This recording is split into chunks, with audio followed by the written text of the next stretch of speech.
Hello, flight instructors and NAFI members. John Niehaus, Program Director for the National Association of Flight Instructors, welcoming you back to another episode of the NAFI More Right Rudder Podcast, the podcast for flight instructors on the go. And before we get to the presentation itself, I just want to talk about the end of the year.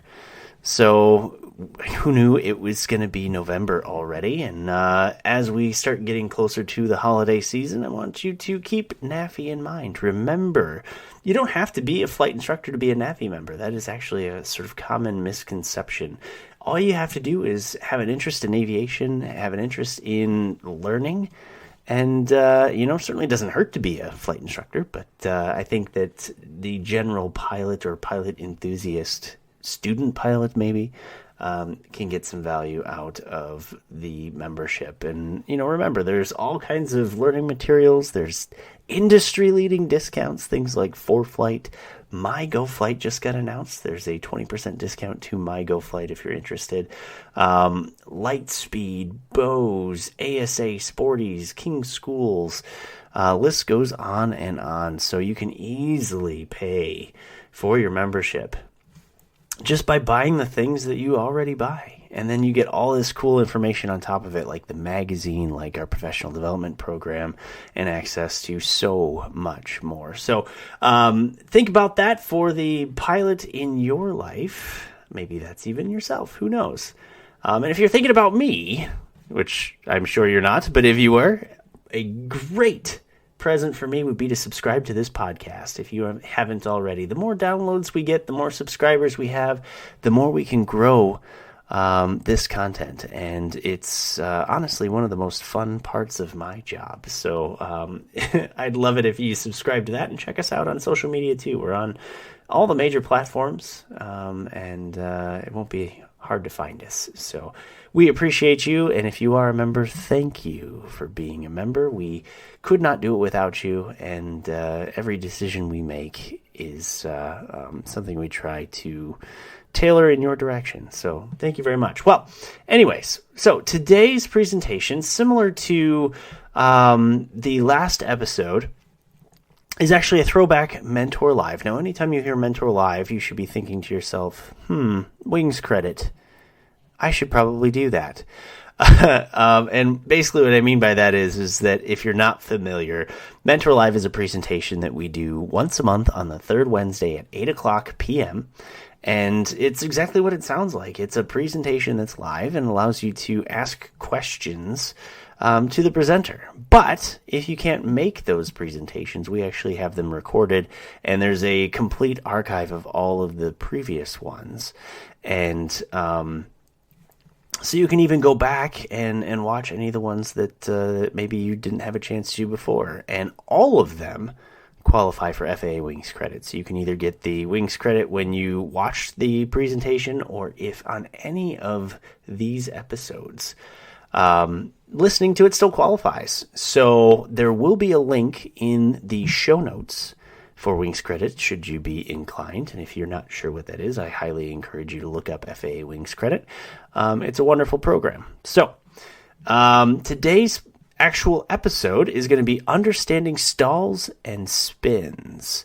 And it's kind of exactly what it sounds like. It's understanding the maneuvers. What's the difference? What do they really mean? And what happens when you do it? How do you avoid them? And I think you're really going to like the presenters for this. Certainly one of them is somebody I'm sure you know, and that is Brian Schiff. Now, Brian Schiff is a airline pilot. He's a NAFI board member. He hosts his FAA, or not FAA, his ForeFlight presentations once a month. He does a lot of things for the industry, and of course the Schiff name is very well known, and he's just a great educator. So I think you'll enjoy that. The other gentleman who is part of this presentation is a guy named Mark King. And he's a full-time flight instructor from Southern California, CP Aviation in Santa Paula. He's got over 3,000 of his 8,000 hours of dual has been done in upset recovery training, tailwheel aerobatics, and all kinds of things. And so Mark and Brian are the epitome of experts when it comes to looking at these slips and skids and being able to pass that information on to you. So I really do hope that you enjoy this episode of Understanding Slips and Skids with Brian Schiff and Mark King.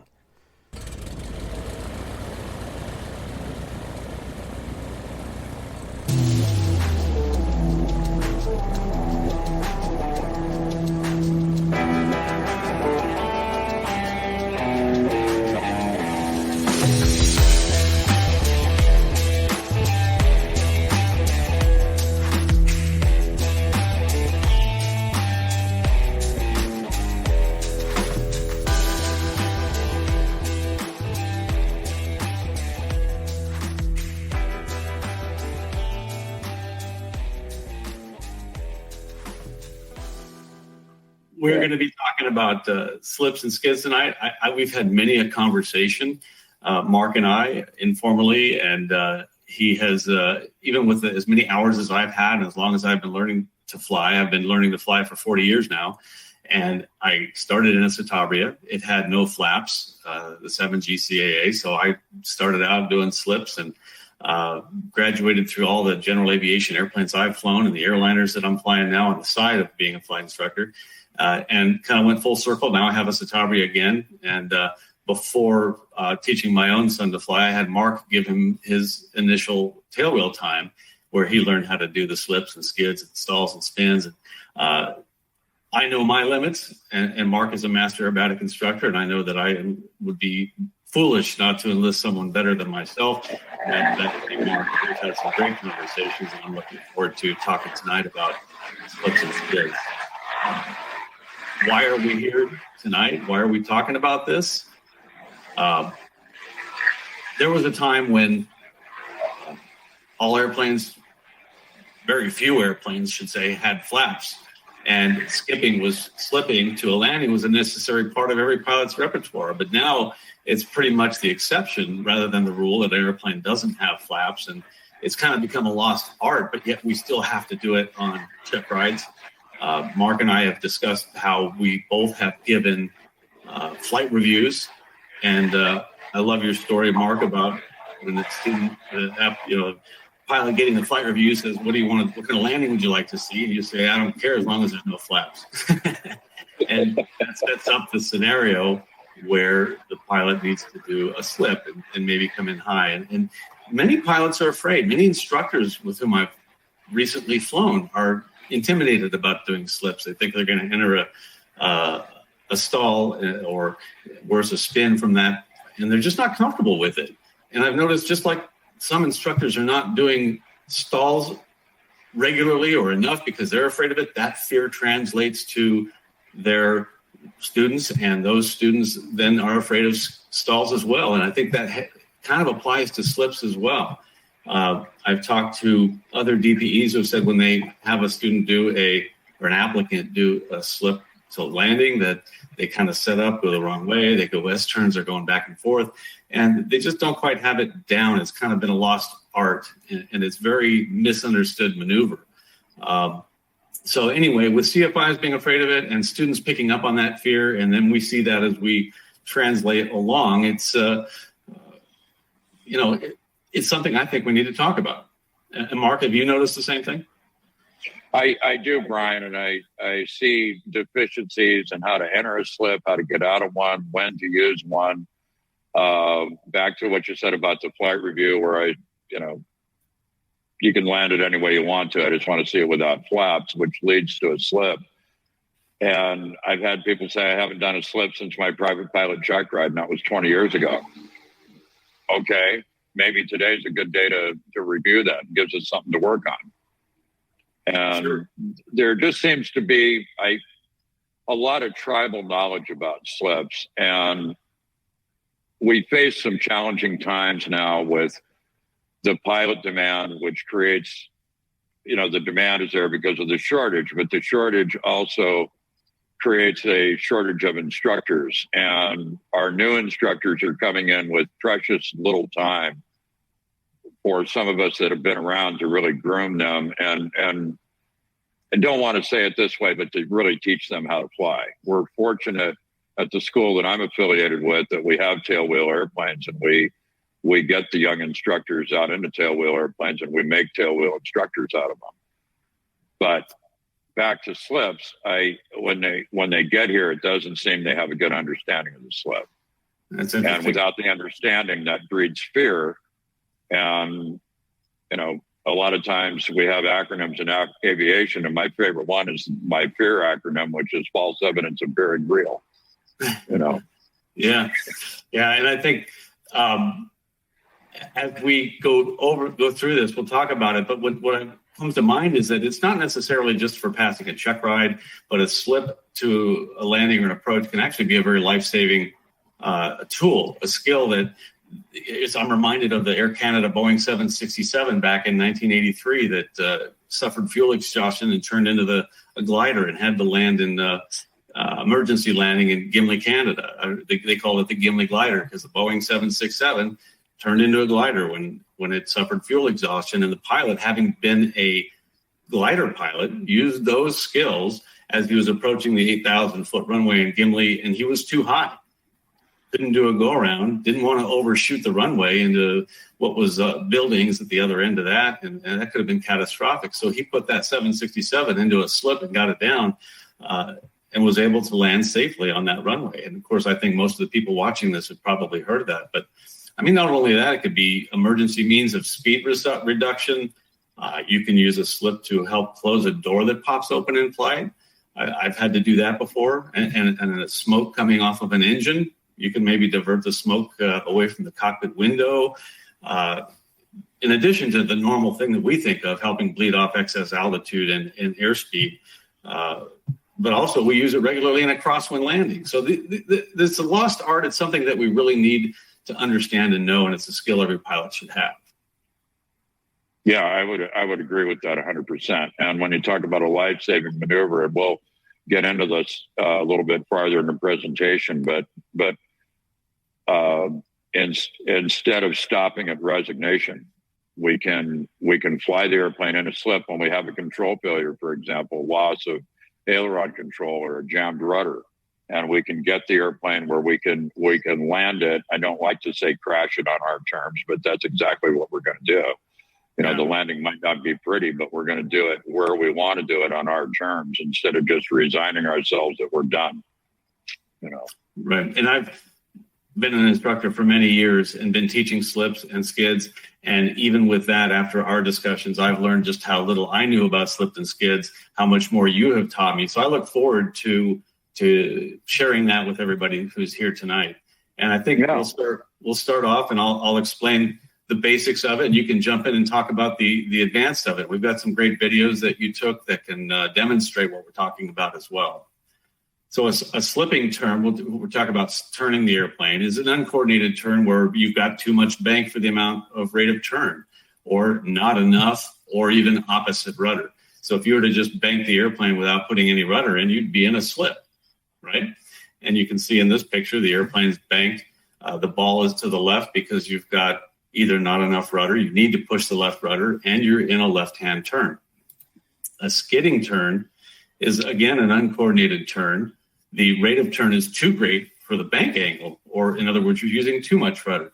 So as an example, if you simply used rudder to make the turn, kept your wings level, in this case, we've got a rate of turn to the right. And in this case, in the image here, the pilot is just pushing on the right rudder, arguably holding probably opposite aileron to hold the wings level, because the airplane would want to roll if you did that. But with the ball on the outside of the turn, we all know that you want to step on the ball to coordinate it. So in this case, there's too much right rudder, and we're turning to the right. So the ball is forced to the outside of the turn, as would be the passengers if they were in the cabin experiencing that as well. So you can Brian, see. I think a lot of the instructors would probably agree that we might see this a little bit more than we would really like to. But let's not necessarily say step on the ball, because in this case, typically a student might, if you tell them left rudder, they're going to step on the left rudder, but they're still pressing on the right. So they're locking their feet. And is it add left rudder or reduce the right?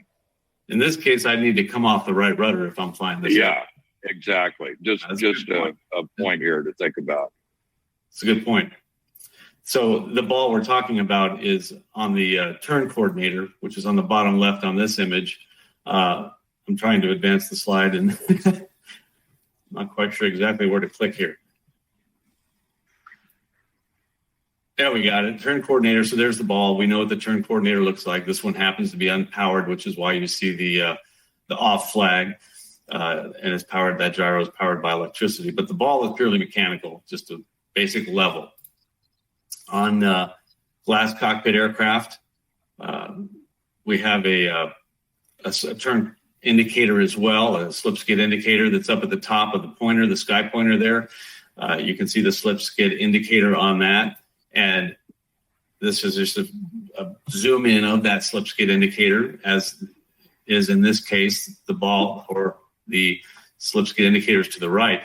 Coincidentally, one bar width on that slip skid indicator is equivalent to the same amount of one ball's width on a conventional or old-fashioned slip and skid indicator. So as we've looked at this, we have three of them here. One of these is coordinated. One is a slip. I think everybody knows which one is coordinated. But if you look at the top two, one's a slip and one's a skid. And as you're looking at it, try and figure out which one it is. We know that the bottom one is coordinated. And there's the slipping turn. We're turning to the right. We've got too much or not enough rudder, or we're holding opposite rudder. And the skidding turn is over here where the ball is going to the outside of the rate of turn. And we would need to, in this case, we're probably using too much rudder and just skidding the airplane around. Kind of like if you picture a car making a turn without being on a racetrack that banks, it kind of skids toward the outside of the turn as well. And obviously we know that that one is the coordinated turn. So we mentioned, Ron mentioned that we'll talk about forward slip versus side slip. What's the difference? Generally, once you've got your private pilot certificate, who cares? A slip is a slip. They're both the same thing. The airplane is slipping through the air. It's flying sideways. Although if you were to look at this image and this airplane is slipping, doing a forward slip toward runway 33, and if he's looking at 33 and moving sideways towards it, then he's doing a forward slip to landing there. And if you look at runway 36, landing straight north, and we had a crosswind to offset that drift angle, well, now we'd be in a side slip because the wheels are actually lined up with the runway, so we can land. So we do a side slip for making a crosswind landing, so we can line up our wheels with the runway. Just to show that, a forward slip is where the longitudinal axis is an angle to the runway. So in this case, there's no wind. We're just flying toward the runway, but we're too high. So we're going to just bank to one direction, opposite rudder the other direction, and we're just flying over the runway with the longitudinal axis at an angle to the runway. But all that drag is helping us get down. That slip is forward slip and usually used to help the aircraft or help the pilot get to a lower altitude if you're too high or to slow down. I think you have in your pits, you probably do a slip just so you can see out the window, right, Mark? Yep. Sometimes. Yeah, at the start of the base leg turn, it's a slip all the way. And that's for visibility? Yep. Out the window, yeah. Interesting.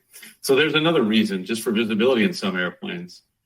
In this case, we have a crab. An airplane is flying in a crab because of the wind coming from the left. So the ground path has us flying directly over the extended center line of the runway. The airplane is fully coordinated, flying directly into the relative wind. But with the crosswind, the airplane's flying right over the runway. But we can't touch down like that. So what we would do in this case is we can tell it's obvious which rudder we would need to push to line up the airplane with the runway.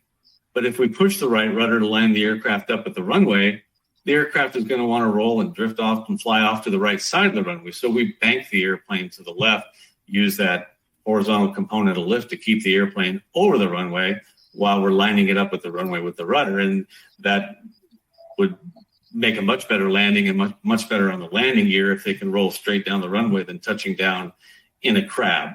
And in that case, that's a side slip for landing right there. It's a parallel. Adam, yeah. I'd like to make a point on that crab landing. And one of the reasons nose wheels were invented, that the airplane would have a tendency to straighten itself out based on its trajectory. And that does happen. Another thing that I see with students is they'll land with a crab and not realize they're in a crab because they're looking straight ahead.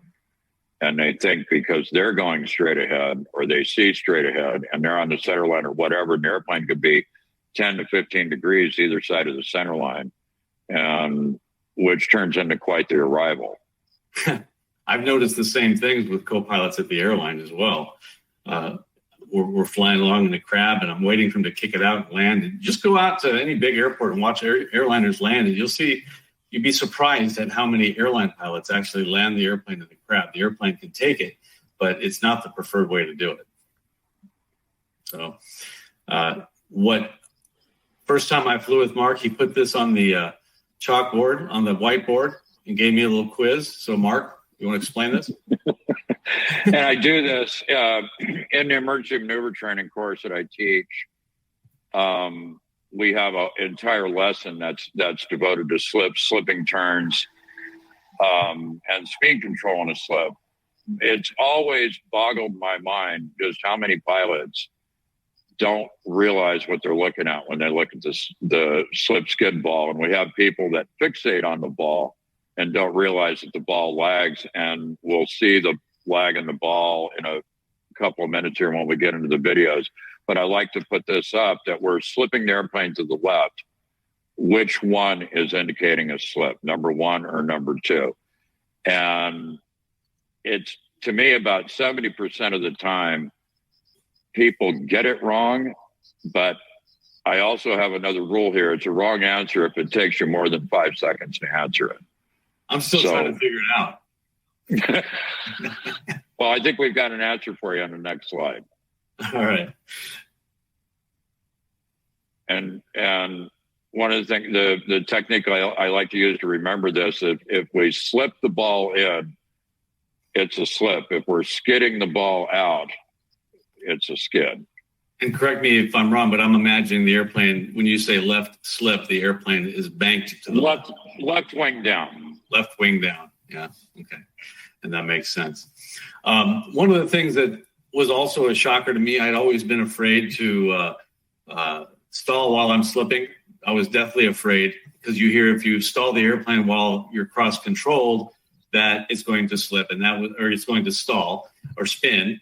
And that was something that I was deathly afraid of until the eye-opening experience I had with you. And we went up, and I was holding the airplane at a pretty deep slip, and you said, all right, pull it back and do a stall. And that was kind of an eye-opener for me.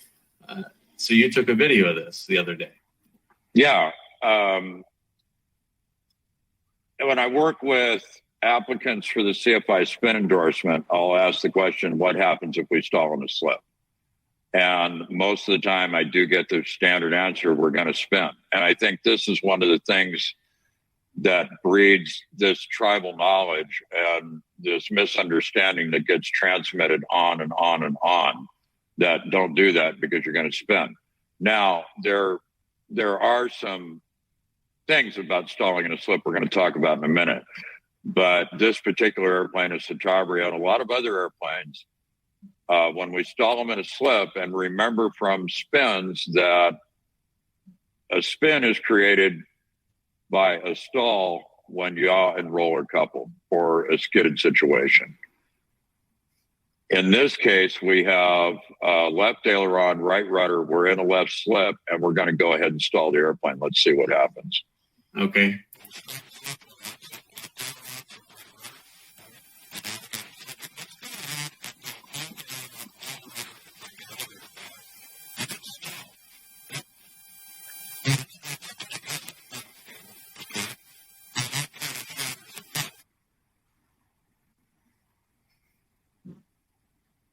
And so what surprised me about that, and what helped me to understand it, is something you said that made me think in my head, and maybe you said these exact words, was that you're already applying the rudder that would counter a spin. Correct. Something to that. We're preventing the coupling of yaw and roll.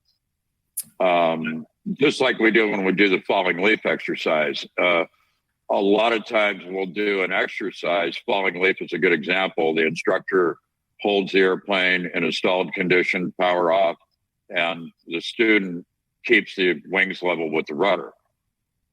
That's great. We're not allowing the yaw and roll to couple. And so we're not going to spin. But we don't apply that. That just becomes an exercise or something we do, and we don't apply it to our flying, and we don't really think about it. Right. And that's well and good in the Citabria, but what about in a 172? Are we allowed to slip a 172 with full flaps? Because I've heard all the time people are always saying you can't do that. You can't do that. You know, this is an interesting topic, and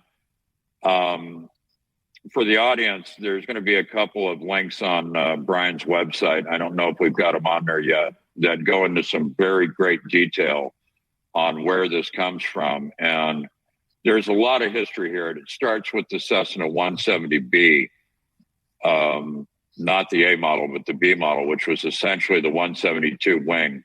And there were some issues with what the airplane's going to do if it's stalled in a slip with the flaps extended. The placards and the guidance is all avoid. It's not prohibited. And some things can happen. It depends on the speed. The placard says avoid because under certain conditions that are extreme enough at a high airspeed, the airplane can experience an uncommanded pitch down. So what does that really mean? And I don't know what a high airspeed is. I don't know that we slip at high airspeeds, but if you make that mistake, we probably get an uncommanded pitch down. In other cases, if the CG is a little aft or we've got passengers on board and it's a 40-degree flap airplane, it will oscillate a little bit. And again, there's some great reading that I don't want to go into here that's going to be on Brian's website. If it's not already there, it'll be on there tonight. It'll be on there by later tonight. And my website is captainschiff.com. We'll put a link to it in the materials on this program as well. But yeah, I'll have them on there by tomorrow morning. And the key word here is avoid. Yeah, it's not prohibited. It's not in the limitations. And boy, if you had to make a slip, if you had to slip a 172, you've probably already screwed up getting that high. But if it's an emergency maneuver, I wouldn't hesitate to slip a 172 with flaps if I had to get down. It beats the alternative, obviously. Yeah. And what we're going to see in a video here, because we're going to do it both ways with flaps up and flaps down. So here we're going to stall in the left slip with the flaps up. And we don't have any audio here, so I'll talk about this as the video runs. This is a P model with 30 degrees of flaps. It's capable of 30 degrees. Flaps are up now, right? And the flaps are up on this stall. So here's the stall, and the airplane runs out of rudder authority and rolls into the deflected ailerons. And that's typically what high wing airplanes do. Now, when we stalled the Citabria, it has equal amounts of yaw and roll, and it has a tendency to be really stable in the slip. 172, not so much. Now we'll do, let's go to the next slide, and we'll stall it with the flaps up. Well, no, we'll do it to the flaps up, and we'll do it to the right. Just to the stall. 172 will slip to the right. Okay. And the airplane's going to run out of rudder authority at the stall, and it's going to roll into the wing that's already down.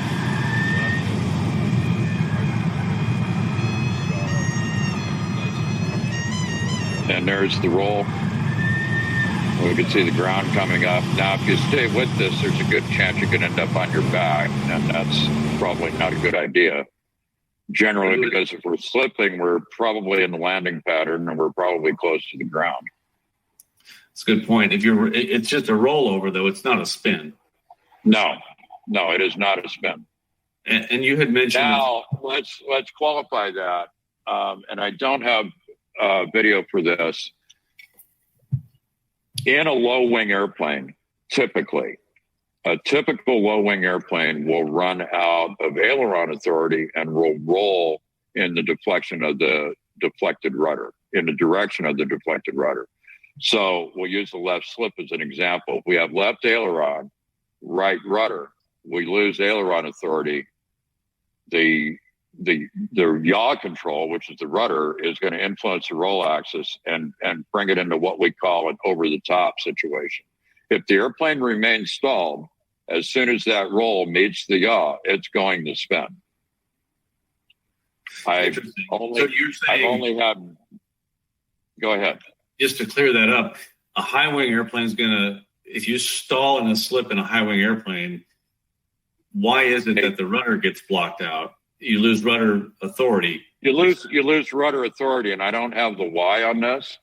I just know from practical application and experience that's what happens. I'm guessing the wing might get in the way of the airflow to the empennage and the rudder, but a low wing, I can see where if you're stalling a low wing in a slip, the wing might get in the way of, and the fuselage might get in the way of the up aileron. Yeah. And I did it the other day intending to shoot some video, but we did it in a Grumman Tiger, and it gently rolled over the top. A couple of years ago, I did it in a Rockwell Commander, and it snapped violently over the top. Important safety tip. And as I was talking to Ron before we went live, with his Bonanza experience and mine combined, I've done this in the V-tail and the straight tail, 36, 35, and the 33s. There's really nothing that happens to those airplanes. They just stall. They might want to hint that they're going to go over the top, but again, just relaxing the backstick is the cure. Mark and Brian, if I could interrupt for a moment. Sure. So, but just real quick, though, to be clear, we're not advocating you go out and do slipping stalls. That's not something we just need to go out and practice. I think we're talking about this. The purpose of talking about this is so that we understand that not to be so afraid of a slip. We have one question from a listener who, I guess there's lots of different models, of course, of Cessna 172s. His POH says, avoid steep slips with flaps greater than 20 degrees. He's wondering, what's the difference between a slip and a steep slip? Is that something that we know about? Sure, or is that Brian knows what that is, because I don't. I've never seen a 172 do a steep slip. Okay, so perhaps that's just one of those helpful hints in the POH that we don't completely understand. Well, and you go back you go back into the 170B model, and it uses the word extreme. So could extreme be steep? I don't know.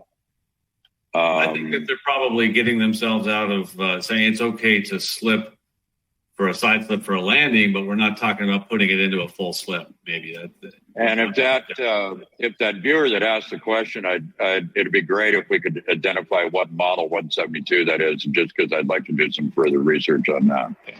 I'm sure he'll write that in a chat, and I'll give it to you later, Mark. But so we're about halfway through, and please continue. This is very interesting to all of our listeners, I'm sure. All right, let's put 30 degrees of flaps down and stall it at a left wing or left aileron, right rudder slip, and see what happens.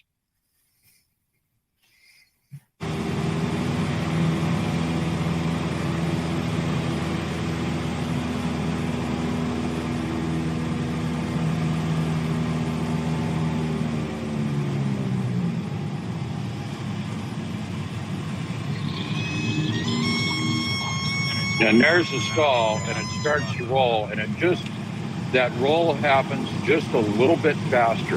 And without the flaps up, it stalls, then it starts to roll.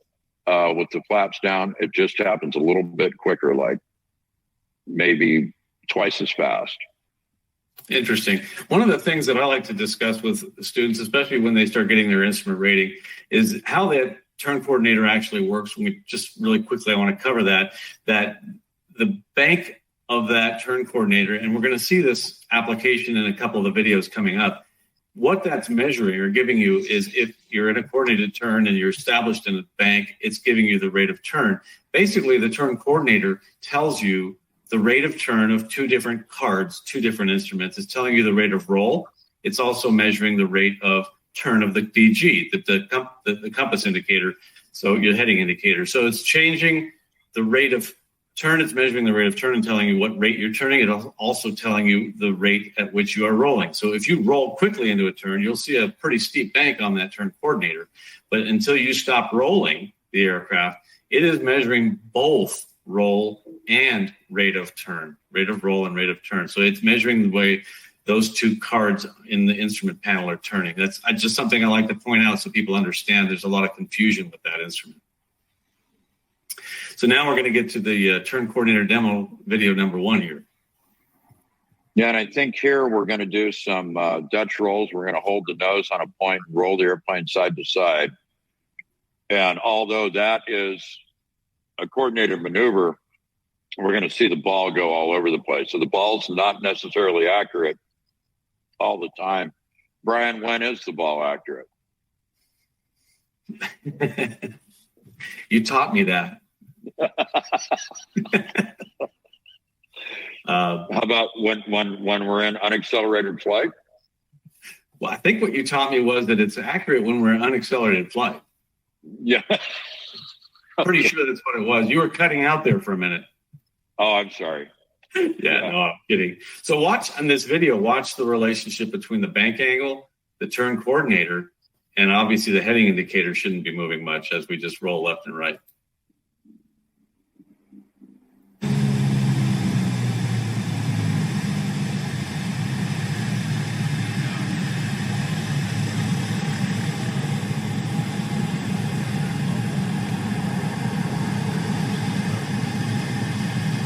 So while the turn coordinator is showing an indication of banking, the airplane may not match that.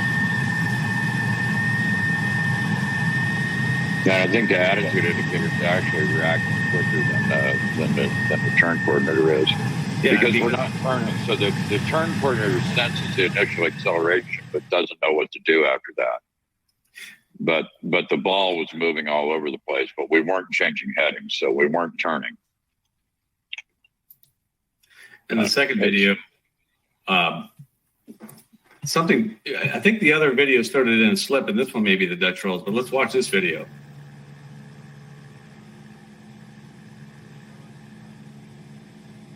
Okay, the point here was that the turn coordinator is not showing us anything to do with the bank angle of the wings. Right.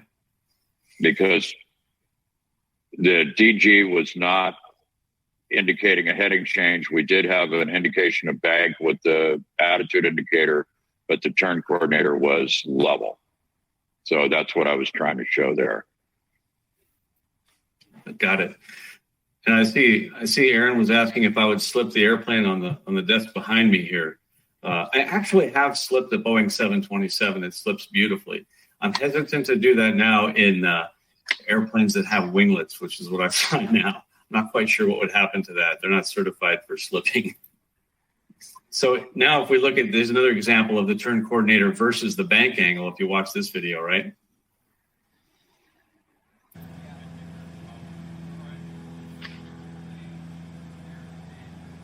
And excuse me, Brian, but this one's the Dutch rolls.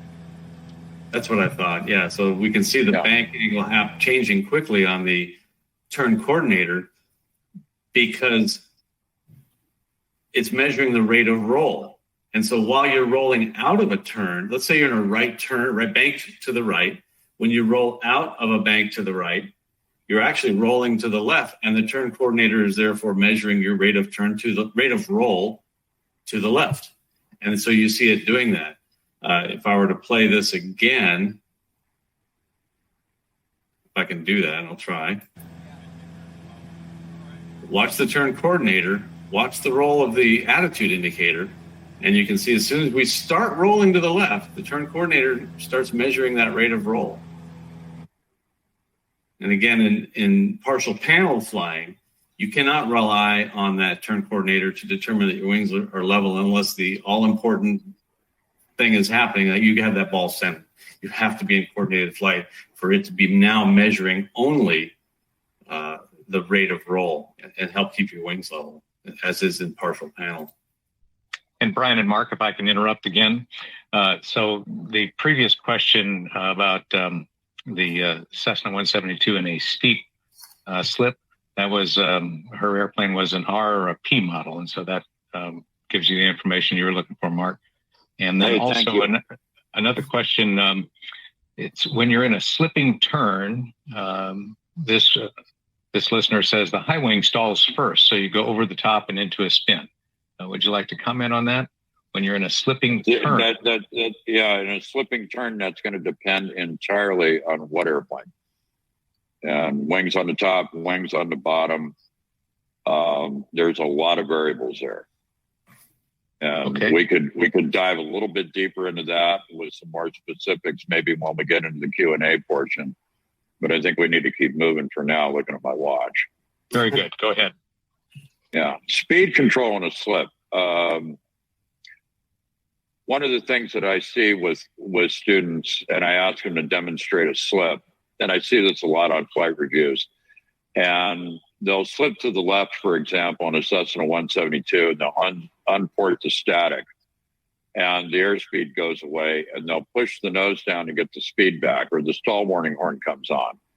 Now, when that happens, we're defeating the purpose of the slip. If we were going to slip to a landing, and let's say we're going to put it on the first white stripe up from the numbers, and we started, let's say at 60 or 65 knots, stabilized approach, entered the slip, lose airspeed, indicated airspeed, we push the nose down. When we come out of the slip, we're going to be 10 to 15 knots, in some cases 20 knots faster, and we're going to completely negate the purpose of the slip. We're going to land halfway down the runway, which is where we were going to go if we didn't start the slip. So if we enter the slip and do not change the pitch, when we come out of the slip, we're going to be at the same airspeed, and we get what we're looking for. So I came up with a way to demonstrate this a couple of years ago, and let's take a look at it. I'm using the alternate static supply on a 172 here. So here we are in a slip, and we started this slip at 60 or 65, I forget. I opened up the static port, and we'll see the jump in the airspeed. We'll close the static port again, and the airspeed drops off, open it again, the airspeed comes back up. We teach it in ground school, and we teach that the POH even says that the airspeed indicator may or may not be accurate during a slip, but we forget it. And we see that airspeed low, and we hear the stall warning horn, and so our cure is to push the nose down. Yeah, I've seen that. And then when you come out of the slip, you've got all this airspeed. Yeah. And like you said, all of this energy, and you're going to land where you were before you started the slip. Right. And this video is just looping so you can see it. And just one more time, and I'll move to the next slide. You can see the low airspeed in the slip. He just pulled the static port, and look at all that airspeed now that it's not being encumbered by either positive or negative pressure at the static port. And this will vary with different airplanes. If you have, once they started putting a static port on each side of the 172, when you slip the airplane, you get ram air on one side and negative pressure on the other, and they tend to balance each other out. So that was a problem with some airplanes with a static port on one side is where this is more problematic as well. So skidding turn wings level. Brian, if I may interrupt before we get into skidding turns, sure. Back to slipping again.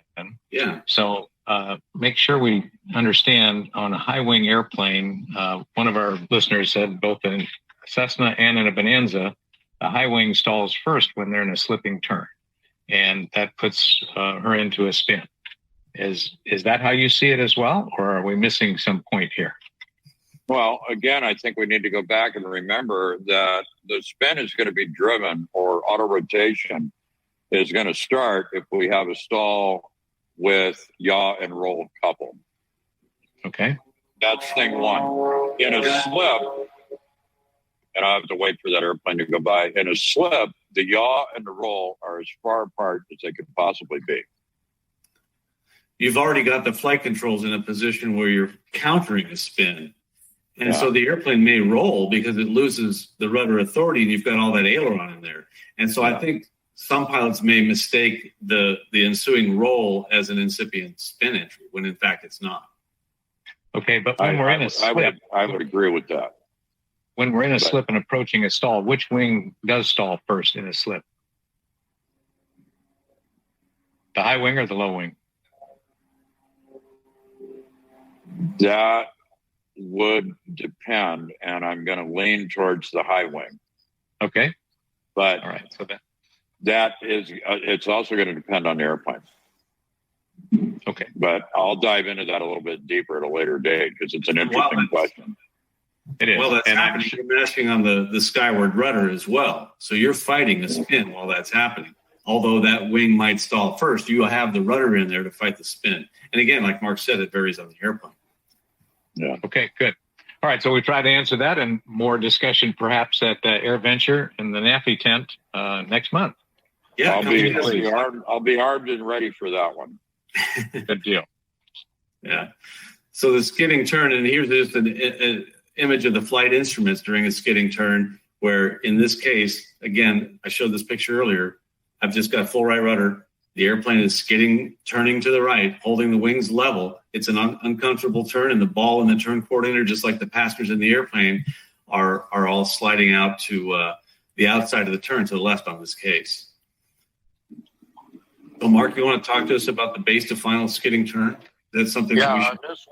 On this one, I know exactly which wing's going to stall first, and it's going to be the inside wing. So the skidded base to final turn, we read about these a lot. I hear about them a lot. It's any skidded turn that can end up in a spin. But typically what's going to happen is we start a turn, doesn't matter whether it's left or right. And I like to use a traffic pattern analogy in that we seem to be taught that we shouldn't exceed 30 degrees angle of bank in the traffic pattern. So we start this turn not wanting to exceed 30 degrees angle of bank, but let's say the wind has got us and the wind is moving us away from the airport, and we don't want to increase the bank, but we just need to move that nose over a little bit so we won't overshoot the runway, for example. So we'll give it a little bit of inside rudder. So when we give it the inside rudder, that coupled yaw and roll in a left turn, it's going to be on the left side of the airplane. The airflow over the deflected rudder is going to push the nose down a little bit.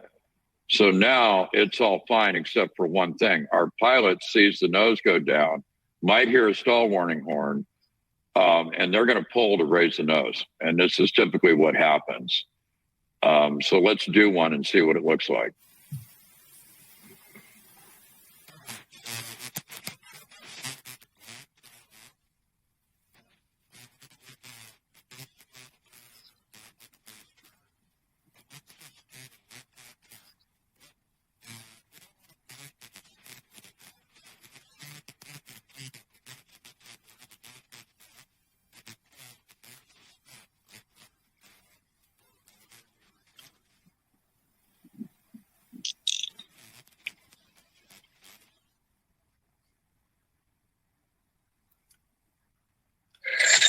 Traffic pattern is a bad place to have that happen. Yeah, it's not great. But let's talk about a couple of things and then maybe watch it again. I've got my model here. So if we start a left-hand turn or a right-hand turn, I'm just going to go left here. And we're going to bank the airplane, start the turn, we'll neutralize the aileron, but we don't have that rate that we're looking for. We need to tighten it up a little bit. We'll give it some inside rudder. That airflow over the rudder is going to push the nose down. It's also going to give us more roll. Now we give it some backstick to try to raise the nose. This wing is going to stall first. This one accelerates auto rotation for the spin. The other interesting thing is as soon as we do this, give it the inside rudder, the relative wind is actually coming from here. Why is that interesting? Well, that's going to take the disrupted airflow and spill it off to the side of the airplane. It's not going to hit the empennage and give it the buffeting that we're used to at a stall. So when this unhooks, it just goes. We don't feel it, and we might not get a stall warning horn. That's an eye opener on that, and for sure. And I've seen students do that. Not just students. I gave a flight review, and I've seen pilots turning final with they had tailwind on the base leg, and I don't know if it's ground shyness or they think they can't do aerobatics in the pattern, but they refuse to steepen the bank angle, and they think it's a better alternative, or subconsciously they're not thinking. They start mashing on that inside rudder. It's better to overshoot the runway, fly the airplane coordinated back to the final approach, do a go around, or steepen the bank a little bit. Would be better than skidding that rudder in. Anything's better than a skid. And unfortunately, we don't have survivors that are able to tell us what exactly was going through their mind when we did this. And in our demonstration, of course, we had altitude. We knew what we were doing. We don't know how we're going to react when we're presented with this in a traffic pattern. Right, because generally it's a surprise.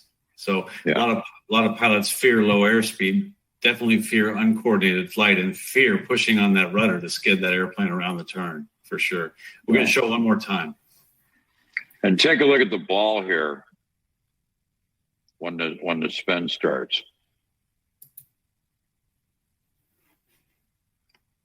I was surprised at this when Mark showed me this.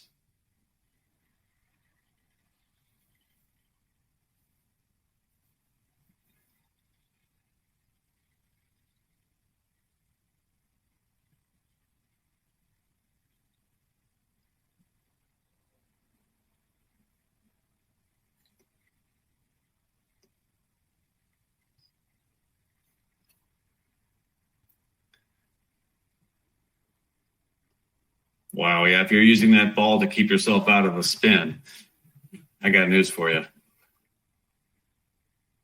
It's not going to work. Anything more to add to that one, Mark? No, I think we're good. I think that's self-explanatory. And the other thing that you teach as a good technique to help battle loss of flight controls is to use a slip or tell us about that. You know, and it's a great topic, and I think it actually ends up being another presentation or another webinar, and we'll talk a lot about this at Oshkosh. But a slip it can be a get out of jail maneuver. There's a 172 accident. I don't have the particulars on, but control over the ailerons was lost, and the pilot simply, and I just have to call it resignation, didn't use their feet, didn't use the rudder to keep the wings level, didn't use his other resources, power, trim, and flew it right into the ground in some type of a spiraling descent. It's a horrible accident that I haven't completely researched, but sometimes what we call maintenance-induced failures, for example, airplane's just out of annual and there's a tool left in the wing and it jams a aileron bell crank. And let's say we're out doing steep turns and the airplane might have flown a few hours and not done any steep turns, and it was steep enough just to move this tool over and jam the bell crank. How can we, number one, stop the roll? We're going to stop it with opposite rudder. And we're going to fly the airplane in a slip someplace where we can get it on the ground on our terms, not on the airplane's terms. And that's what's going to keep us alive. If we have a rudder jam, if the rudder is jammed one direction or the other, and it happens, and we see this a lot in aerobatic airplanes, but you get a jammed flight control. Let's say the rudder's jammed to the right. Well, we can certainly give it left aileron and fly the airplane in a slip. In the teaching that I do, we gotta wait for that airplane to take off. We show that we can climb in a slip, we can turn in a slip, we can certainly descend in a slip, and we can land in a slip. And we actually, at the end of that, we do a demonstration, or it's an active demonstration. The student actually does this, but we take away the ailerons and the elevator, just make it a free floating stick, and come out from the practice area using just the rudder and the trim and the power and fly the airplane to a full stop landing. I think that's some life-saving advice and a great trick to keep in your hip pocket. I think very important if you're intimidated by slips and skids to go with an instructor who's experienced with this, preferably, I would say, a tail dragger instructor, even better, an aerobatics instructor, and get some flight instruction on this and see it. And you'll feel so much more comfortable after doing it. So that's great advice. I went up with Mark, even after having learned to fly, doing slips regularly. My MO was to enter half a slip. And if I needed more, I'd get more. If I was too low, I'd roll out. So I used the slip, kind of like glider pilots do with their spoilers, or what powered pilots do with the throttle. If you need more, you add it. I would just get deeper in the slip if I was high, and I would roll out of the slip if I was low. Anyway, that's the end of this dog and pony show. I think we can take questions. We'll answer whatever anybody's talking about. We've got some, as a matter of fact.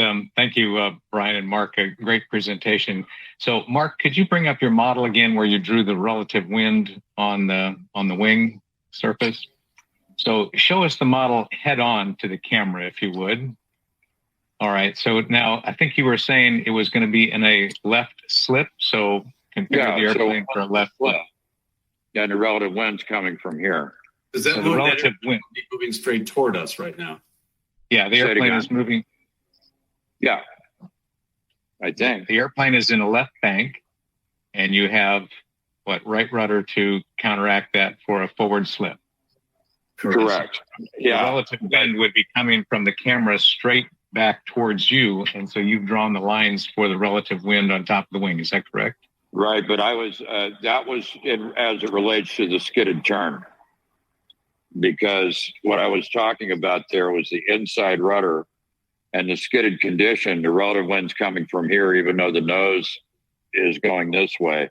And when that relative wind takes the disrupted air at the stall over, it dumps it off on the side of the airplane, not the empennage. So we really don't feel the stall in a lot of airplanes. In the skidded turn. In the skidded turn. Okay. Yeah. The expert on relative wind as it relates to whether it's a forward slip or a side slip would be Mr. Schiff, because we got deep into that one the other day. Even in a side slip, you're going to have relative wind coming from the side. It's just that because you've got a crosswind, the airplane's going right down the runway. Airplane doesn't know the difference between a forward slip and a side slip. It's just where is the runway moving beneath the airplane. Indeed. True. So a couple other questions to kind of wrap this up as we're approaching the 9 o'clock hour, the top of the hour anyway. Is there a specific speed that we should try and attain while doing a slip to land? Is there a certain airspeed that we should use? Whatever your landing speed would be without a slip. And okay. I'd want to get stabilized, pitch and trim for that speed, enter the slip, scrub off your altitude. But if we don't change the pitch and we roll out of the slip, the speed's going to be the same. Okay. It's the misappropriation of pitch controls during that, thinking that the airspeed is decreased if depending on the model of the aircraft. Exactly. And it doesn't necessarily need to be a visual decay in airspeed from the airspeed indicator. It could also be the perception that the nose is coming up, I'm getting slow, I need to push it back down. I see that a lot as well. And I'll tell you another really neat thing in a slipping turn, something that I learned from flying with Mark. And I got to tell you, if you're in Southern California and you have the opportunity, go take a flying lesson from him. Don't bring your logbooks if you're an airline pilot. Don't even tell Mark you're an airline pilot. I have a lot of GA experience, but boy, he honed in on that airline stuff, and rightly so. But we went up and we did some slipping turns. I'm sorry, we were doing a slip, and I'm just bending that bank angle over and over and over. And I'm like, why won't this airplane turn? I'm trying to get it to turn final. And the very enlightening words that came out of his mouth, I think it was one word: pull. Pull. Yeah. So we're in the slip. That airplane wouldn't turn, and I pulled it, and it just turned on a dime. I got a rate of turn like way more than I ever dreamed about. I had always been afraid to do that, and now I know how to make the airplane increase its rate of turn in a slip. Pull. That's by using the elevator, the pitch control. Very good. And how about CG position, Mark and Brian? Does CG position make much difference when we're in a slip? You know, I'd like to be able to give a definitive answer on that. And most of the extreme slipping stuff that I've done in a 172, obviously, it's all been in the utility category. I do know that we have an aft CG condition in a high wing like a 172 or even a 182 or a 210. We might get a little bit of oscillation if we stall the airplane in a slip, but that's about all I know. And a Bonanza, Cirrus, Mooney, I haven't really seen that it makes a lot of difference. Okay. You know, it's certainly got to make a difference with, and I don't even want to say the speed that it's going to stall at, but I have to say the speed that it's going to stall at. You know, then we'll see the results. But for the most part, you know, if we fly these airplanes the way they're intended to, and if we're familiar with the limitations, you know, another question we have to ask ourselves when we're going to go out and do slips at a Bonanza, for example, we're limited to what, 30 seconds, I think, on whether or not it's got baffled fuel cells. I've seen other low wing airplanes with slip limitations in regards to fuel. Always check the POH or the AFM or whatever the operating limitations are and figure out how that's going to apply for what you want to accomplish with the airplane, and don't be a test pilot. Very good. Don't be a test pilot. Here's another question, Mark and Brian. So let's say you're crazy high on downwind and you decide to start slipping before you even turn base. Do you need to come out of the slip before you make the turn to base? And then if you continue slipping, do you need to come out of the turn again? Do you come out of the slip before you turn base to final? It depends on the airplane and depends on proficiency. And most airplanes are turnable in a slip. Most pilots aren't capable. So step us through that. How do you safely make a turn while in a slip? Well, the first thing, let's use downwind to base turn, for example. Let's start a coordinated turn.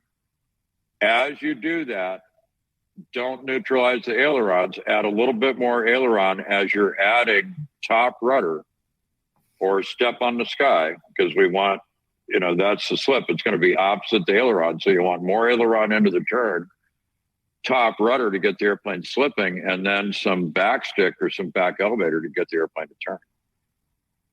Okay. And that's something many pilots are probably hesitant to do because they haven't practiced it. So again, getting some good instruction in how to slip and how to turn safely in a slip would be good.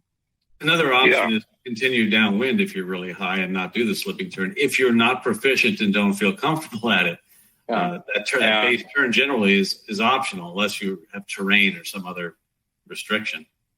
And tailwheel airplanes without flaps or higher performance aerobatic airplanes, we have a tendency to fly a continuous turn from downwind essentially to final and slipping the whole time and turning. And what I was taught also, you just jam a bunch of rudder in there and then find the new zero for the rudder point and bank the airplane and fly it in a slip, but modulate the bank to control the turn. And again, as Mark taught me, if I'm not getting the rate of turn I want, to an extent, pull. Yeah, very good.